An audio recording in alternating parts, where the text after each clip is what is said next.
Olá, assombrados, eu sou a Ana Paula e vou contar um relato para vocês, ou a parte 1 de um relato para vocês. E aí, tudo bem? Eu espero que sim, que esteja tudo bem. Já vou pedindo para você deixar o like no vídeo, se gosta do canal, se curte os relatos, deixa o seu like, não se esqueça que tem caixa assombrada do mês de outubro com o tema Halloween para você. Tem várias coisas de abóbora nessa caixa, caneca, linda caneca, lanterna de abóbora, vela de abóbora, enfim.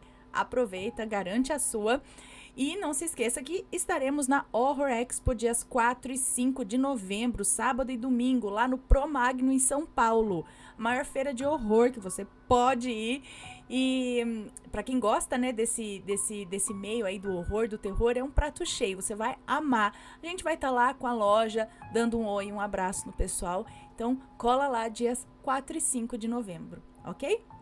Vamos então, esse relato, ele é um spin-off de um outro que a gente contou aqui, que é Reencarnei para reencontrar a minha mãe. Ele também foi feito parte 1 e parte 2, tá? E agora o mesmo rapaz volta para contar a parte do Reencarnei para resgatar o meu pai do alcoolismo. Essa é a parte 1, a gente vai dividir ele em dois aqui também, como nas outras. Vou deixar nos cards aqui a parte 1 e 2 do relato anterior, do Reencarnei para resgatar, para reencontrar minha mãe, tá? E também, logo mais vai ter a parte 2, mas também vou deixar aqui depois nos cards, no final, a parte 2 para este relato aqui, tá bom? Para você seguir aí para a parte 2. Então vamos lá. Vamos aqui pro relato. Reencarnei para resgatar o meu pai do alcoolismo. Olá, Ana e assombrados. Conforme o prometido, essa é a segunda parte, digamos assim, do relato Reencarnei para reencontrar a minha mãe, cujo vídeo foi intitulado de Ele tinha visões de uma vida que não era a dele. Reencarnei para reencontrar a minha mãe, que eu vou deixar nos cards.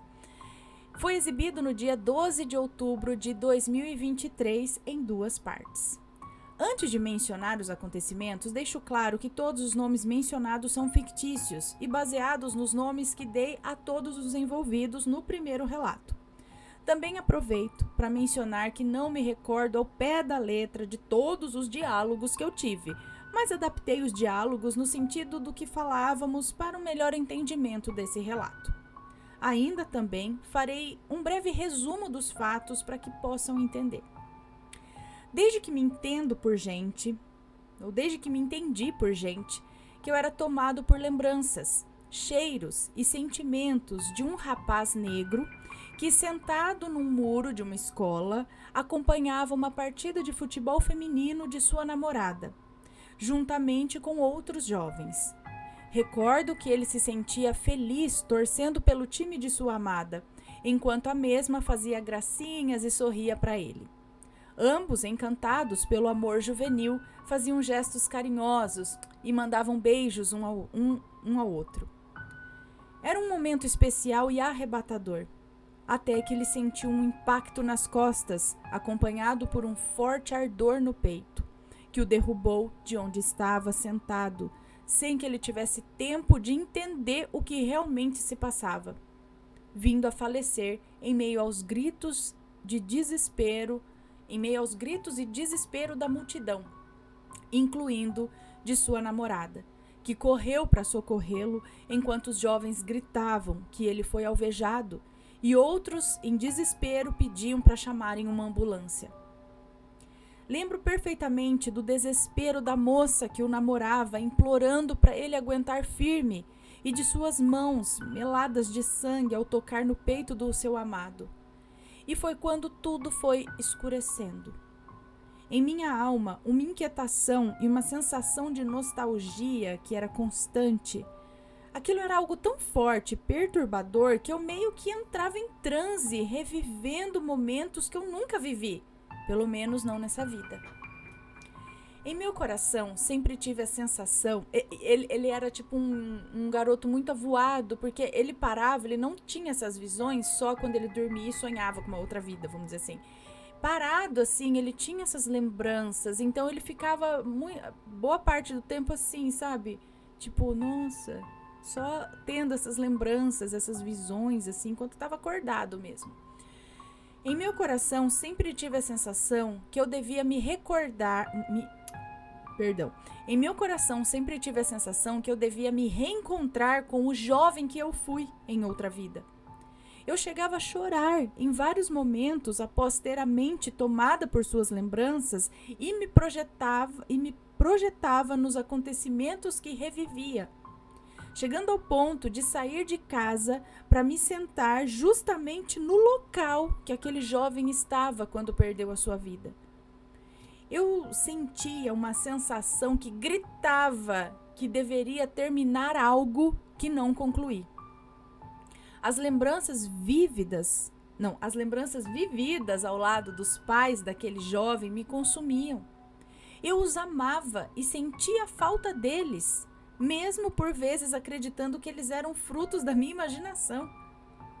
Um fato inusitado era que, além de amar os pais que tive, eu revivia os momentos com gestos que o rapaz fazia e o meu coração desaguava, me fazendo chorar.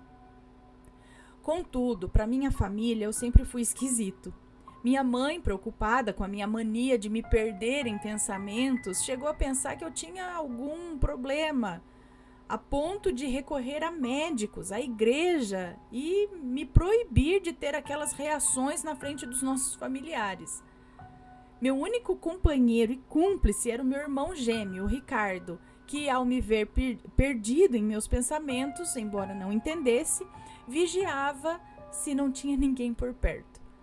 Até que, num encontro de família, no término de uma partida de futebol entre primos, uma tia por casamento, ou seja, esposa do meu tio, a quem chamei no relato passado de tia Carolina, ficou intrigada com os sinais que eu tinha no peito e nas costas e cogitou ser uma marca de vida passada, o que não foi bem visto pela minha mãe, que acabou discutindo com ela.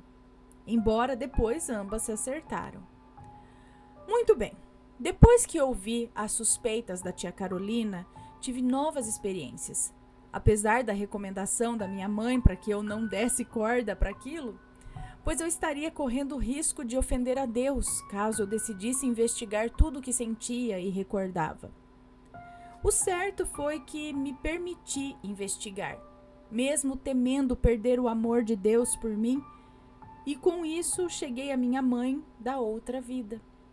Uma mulher sofrida, trabalhadora e sábia, que apesar de ter perdido seu único filho e ter visto o esposo se afundando no alcoolismo, amargurada da vida amargura da vida, é isso? E de ter visto o esposo se afundando no alcoolismo, amargura de vida e desesperanças, apesar de tudo isso, ela nunca reclamou nada a Deus ou se permitiu abandoná-lo.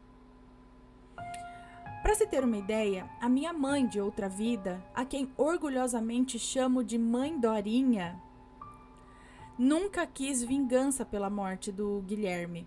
Até o policial que atirou nele, ela perdoou, a ponto de, mesmo sendo a mãe da vítima, ter deposto a favor dele no tribunal, alegando que ele era um trabalhador no exercício de sua profissão e que não teve a intenção de ceifar a vida do filho dela. Ela mesma defendia exaustivamente que não era justo alguém que arriscava a própria vida todos os dias para garantir a vida dos outros e a ordem ser condenado ou massacrado pela opinião pública por conta de um plano de Deus. Ela reforçava nos depoimentos que o policial estava perseguindo assaltantes, elementos ruins, os verdadeiros criminosos, não fazendo ninguém de alvo. Até o Ministério Público ficou surpreso com a atitude dela em defender o suposto assassino de seu filho. Para muitos, ela havia enlouquecido. O próprio policial chegou a chorar, a abraçando ao ver a nobreza dela em lutar para que ele não perdesse a farda ou fosse preso. O certo foi que o policial foi beneficiado pelo depoimento da mãe Dorinha. Ele não perdeu a farda e o seu erro foi convertido em medidas mais leves. Ele passou a trabalhar no administrativo. Mãe Dorinha sempre deixou claro que foi Deus quem decidiu levar o seu menino e que, embora sofresse muito com a decisão do Todo-Poderoso, ela se submetia a ele, o adorando e suplicando que ele a perdoasse. Caso, ao sondar o seu coração, visse qualquer sentimento de revolta contra sua soberana vontade. Pois sabia que ele era justo e irrepreensível em todas as suas ações. E que se o seu sofrimento exaltava o nome dele, que ele fosse glorificado plenamente, independente do quanto ela sofresse. O caminho da fé levou a mãe Dorinha ao espiritismo. Já seu Sebastião, esposo dela e pai do Guilherme, se sentia culpado pela morte do filho. Tudo porque, na manhã em que perdeu o seu filho, mãe Dorinha amanheceu com um mau pressentimento e chegou a frisar para o Guilherme que não queria que ele botasse os pés para fora de casa, pois sentia um aperto no coração e uma sensação que algo ruim ia acontecer. Mas ele, seu Sebastião, alegou que ela estava impressionada à toa e acabou insistindo para ela tirar o filho debaixo de suas saias e deixá-lo se distrair. Seu Sebastião foi quem insistiu com mãe Dorinha para deixá-lo ir. Regressando aos fatos, no dia em que a encontrei na feira, né, e conversamos pela primeira vez nessa minha nova vida aqui, né, mãe Dorinha refletia um amor que fazia minha alma estremecer. Sua voz, seu olhar, sua expressão, sua doçura enchiam meu coração de nostalgia e amor. Eu contava a ela tudo o que eu já havia experimentado no que tange as lembranças que tinha de quando fui seu filho. Ela, muito compreensiva, se emocionava e acariciava as minhas mãos, com os olhos marejados, e por vezes repetindo que não tinha nenhuma dúvida que eu era o seu menino. Ainda assim, eu reforçava que tudo o que eu dizia era a mais pura verdade, ao que ela tentava me tranquilizar, alegando que eu disse coisas que somente o Guilherme poderia saber. E foi quando, emocionada, ela começou a agradecer a Deus, alegando que ele era maravilhoso e que, se ele quisesse, poderia naquele momento despedi-la em paz, pois ela viu a sua misericórdia, benevolência e fidelidade. Diante disso eu intervi, alegando que em toda a minha vida eu sonhei com aquele momento. O momento em que poderia compreender tudo o que me afligia, fascinava e arrebatava a todas aquelas lembranças. Lembranças que por muitos eram classificadas como loucura, como esquisitice, como imaginação fértil e até blasfêmia contra Deus. Comentei que sabia não ter o direito de fazer parte de sua vida, mas ainda assim, agora que eu a havia encontrado, eu não queria mais me apartar dela. Uma voz no íntimo do meu ser gritava para eu pedir perdão a ela. Ao que me deixei levar por toda aquela onda de sentimentos e com sofreguidão desabafei. Mãe, me perdoa, mãe. Mãe, me perdoa por tê-la deixado, por tê-la feito sofrer por todo esse tempo, por todo o sofrimento que eu lhe causei. Eu sei que a senhora não queria que eu nem saísse de casa aquele dia. E eu desabafei tudo isso chorando, a ponto de até me estremecer. Oh, meu Deus! Mãe! Eu nunca imaginei ouvir essa palavra outra vez vinda da sua boca, meu filho, meu anjinho. Ela mencionou emocionada, me abraçando. Fique calmo, meu amor, ela suplicou. Eu sei o quanto tudo isso é difícil para você. E a mãe sabe. Não tenho a menor dúvida que é você, meu menino. Ela desabafava, me acalentando. Eu fechei os olhos e simplesmente me entreguei ao seu abraço. Todo o meu ser se estremecia como se houvesse encontrado o que sempre procurei. Ao que uma voz vinda do mais íntimo do meu ser repetia com desespero. Mãe, mãe, mãezinha, eu nunca quis partir, eu sonhava em cuidar da senhora e do pai quando envelhecessem. E naquele momento eu tive uma lembrança. Me vi vestido de branco e com o corpo iluminado. Não foi algo que vi com os olhos carnais, mas com a mente. Havia outras pessoas trajadas com vestes brancas, assim como eu. Na verdade, eram muitos, incluindo crianças e idosos. Todos num lugar que lembrava uma colina ou algo parecido, a qual emanava paz, acolhimento e descanso. Eu não conseguia ver nitidamente os rostos deles, só as silhuetas e as vestes. Eles se aproximaram de mim, ao que perguntei que lugar era aquele e o que eles queriam. Foi quando um deles me contou: seja bem-vindo ao aprisco do Cordeiro, ao limiar das alturas, também conhecido como Nosso Lar ou Seio de Abraão. Um homem comentou isso sorrindo. Você encontrou misericórdia e acolhimento, uma criança completou. Breve ele abrirá os portões da cidade e entraremos, e cearemos eternamente com ele. Um rapaz com jeitinho de homossexual mencionou, tocando em meu ombro. Eu sentia bondade, amor e felicidade vindo de todos à minha volta naquele lugar.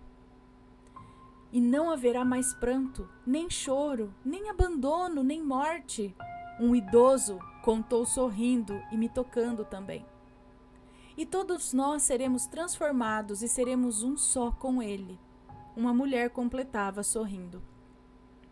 Mas eu só conseguia lembrar dos meus pais e aleguei que não. Falei que tinha que voltar e que os meus pais precisavam de mim. Logo me vi diante de um homem de pele negra, cabelos secos, característicos de uma pessoa preta, branquinhos e volumosos como lã de ovelha.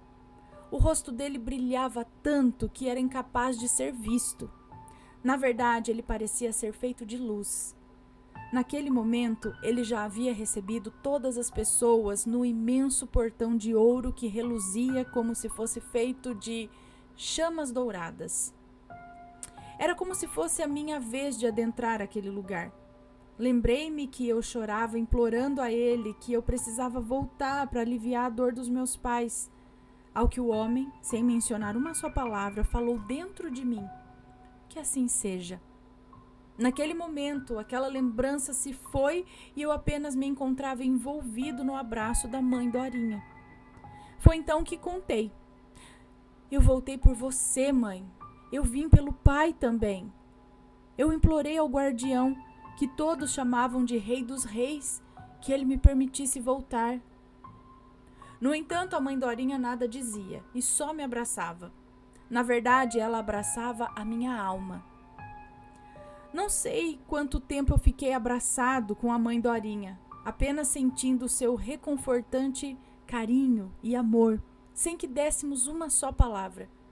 Foi quando ela, com carinho, se afastou e me perguntou: filho, você é maltratado na sua nova família? Não, eles me amam, respondi surpreso, mas me recompondo. Aproveitei para falar da minha mãe, do Ricardo, da minha avó, dos meus tios, dos meus primos. Foi quando a mãe Dorinha, limpando as lágrimas, alegou: filho, Deus sabe o que faz. Talvez ele viu que você seria mais feliz em sua nova família. Por isso, ele te tirou de mim. Mas olha, ele foi tão maravilhoso que nos proporcionou este momento de reencontro para que eu pudesse aliviar o meu coração sabendo que você está bem. Agora entendo o recado que no sonho você me trazia. E melhor, agora compreendo que o recado não foi enviado por você, mas por Deus, através de você. Mãe, eu amo a minha família, mas eu quero estar com a senhora também. Participar da sua vida de alguma maneira, para que assim possa retribuir todo o amor que a senhora me deu e pelo tempo que estive longe. E ela disse: meu anjo, lógico que sempre estarei disposta a te acolher e viver, ainda que dessa maneira, tudo o que nos foi impedido. Mas oportunidades não faltarão, e o mais importante é que eu sei que você está nesse plano. No entanto, meu amor, você tem uma nova família que deve estar preocupada. Diante disso, ela confessou que eu havia dado a notícia mais feliz que ela poderia receber em vida e foi me guiando para sua banca de verduras. Fez-me compreender a necessidade de nos separarmos por motivo de força maior. Então explicou-me que ela precisava pensar em minha mãe, minha avó. Devido a isso, ela escolheu os melhores mamões e abacates que tinha em sua banca, colocou-os numa sacola e me deu. Mas de maneira alguma aceitou que eu pagasse por eles. Insistiu que eu os aceitasse como lembrança do nosso primeiro encontro e que tínhamos muito ainda a conversar. Porém, com muita calma e respeito, o novo contexto que Deus nos permitiu. Ela reforçou que me amava muito e que, enquanto vivesse, estaria me esperando. Entretanto, queria que eu não me sentisse pressionado, nem que me prejudicasse ou preocupasse a minha família. Completou que o tempo voou e que, se estivesse no lugar da minha família, já estaria preocupada com a minha demora. Devido a isso, eu tive que deixá-la, mas prometi voltar para vê-la e pedi que ela não se esquecesse de mim. Nisso, ela me abraçou emocionada e me disse: "Nunca! Agora sei que nem a morte é capaz de me fazer esquecê-lo. Você é a maior prova disso, meu anjinho." Ela terminou a frase ameaçando chorar, mas se conteve. Eu me despedi dela chorando, nos abraçamos e até deslizamos as nossas mãos, um no braço e mão do outro. Não queríamos ter que nos separarmos, mas ela reforçou que agora tínhamos todo o tempo do mundo para nos revermos e conversar. Voltei chorando e olhando com carinho as frutas que ela me deu. Estava impactado e o meu coração explodia em meio a um turbilhão de sentimentos. Sentia ser capaz de morrer pela minha mãe Dorinha. Tive que me acalmar antes de entrar em casa. Lógico que a minha mãe estava apavorada com a minha demora. Dessa vez, aproveitei o calor que fazia e o quanto estava suado para justificar o meu choro. Mencionei que os meus olhos ardiam por conta do suor salgado que caía neles. Ainda assim, minha mãe ameaçou uma ladainha, indagando por que eu não fui com o Ricardo. Graças a Deus, a minha avó interveio, alegando que eu já estava de volta e que, embora tenha nascido com o Ricardo, a gente não era grudado fisicamente e que eu devia sim fazer as minhas coisas sozinho. Minha avó me mandou ir tomar um banho, pois ela logo serviria o almoço, e ficou conversando com a minha mãe, alegando que a sua superproteção contribuía para que as pessoas pensassem que eu tinha algum problema mental ou coisa do tipo. Pessoal, e eu vou ficando por aqui nesta primeira parte deste relato, ok? Então fiquem ligados para a parte 2, que vai sair logo mais para quem está assistindo agora, mas para quem já pegou um pouquinho aí mais para frente, provavelmente a parte 2 vai estar num card aqui para vocês, tá bom? E é isso, te vejo daqui a pouco. Fui!